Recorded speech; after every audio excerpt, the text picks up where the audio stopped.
All right, let's talk about something that drives so many creators and businesses absolutely nuts. Why a huge audience doesn't automatically mean huge sales. Let's dive in and figure this out. So you've done all the hard work, right? You've built a massive following, maybe 100,000 strong. The likes, the comments, they're all rolling in. But then you launch a product and it's just crickets. It's a super frustrating feeling. So what is going on? What's the disconnect between all of that attention and actual real-world sales? Well, it really comes down to something we can call the audience paradox. And it's this huge gap between visibility, people seeing your stuff, and viability, which is having a business where people actually spend money. They are not the same thing, and confusing the two is a pretty critical mistake. And this slide just lays it all out perfectly. On one hand, you've got an audience. These are your passive followers, and we measure them with vanity metrics like follower counts. But on the other hand, you have a customer base. These are active buyers, and we measure them by what really matters, revenue and loyalty. The main thing to get here is that an audience is just potential. A customer base, that's what actually builds your business. Okay, so what's really causing this disconnect? If your followers aren't turning into customers, it usually boils down to a few key symptoms. Let's break down the ones we see all the time.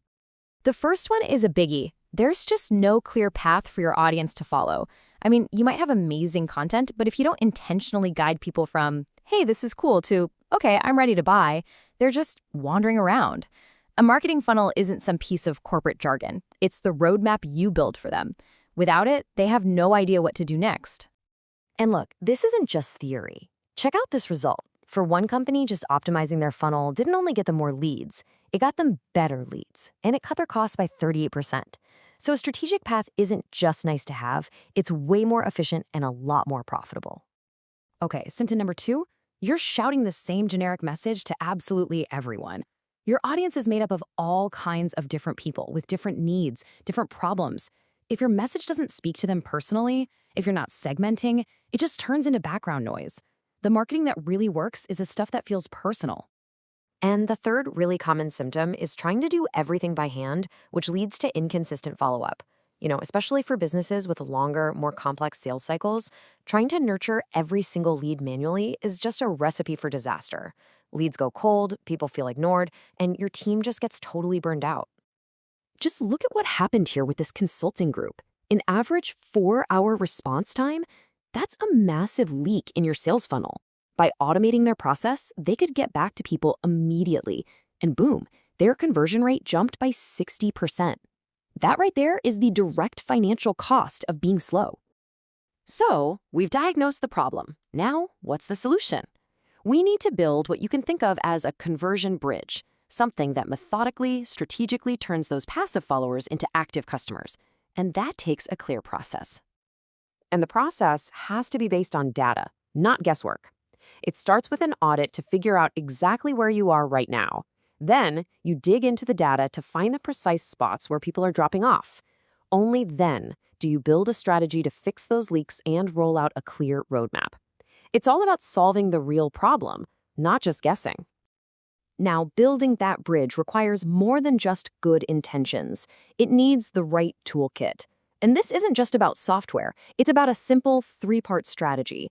First, you understand, then you automate, and then you optimize.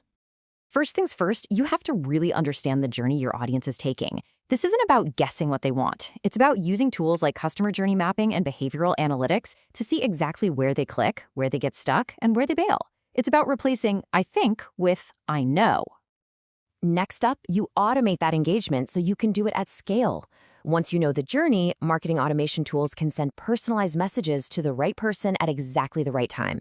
This means you're nurturing leads with relevant content, maybe using chatbots for instant answers, making sure nobody ever feels ignored. And finally, you optimize, relentlessly. This is where you get nerdy in a good way. Using A/B testing to figure out which headline gets more clicks. You make sure your landing pages are compelling and that your website is fast, because a slow site is an absolute conversion killer. It's all about making tiny improvements that add up to really huge results. Look, strategy is great and talk is cheap. What really matters are the results. When you actually build this bridge the right way, the numbers, well, they speak for themselves. So get this, for one e-commerce client, This exact process led to a staggering 42% increase in their conversion rates. Just think about that for a second. For every 100 people who visited their site, 42 more were buying than before. That's a massive direct hit to the bottom line. And here's the story right from the source, from the company's e-commerce director. It wasn't just that more people were buying. The average amount they spent went up by 23% too. This is exactly what happens when you create a seamless, compelling customer journey. People don't just buy more often, they spend more when they do. Or think about this one. Automation recovered 35% of abandoned carts. For another client, that's just pure revenue, literally reclaimed from what would have been lost sales, all working quietly for you in the background. And hey, remember what we said about inconsistent follow-up? This chart just shows you the insane impact of fixing it.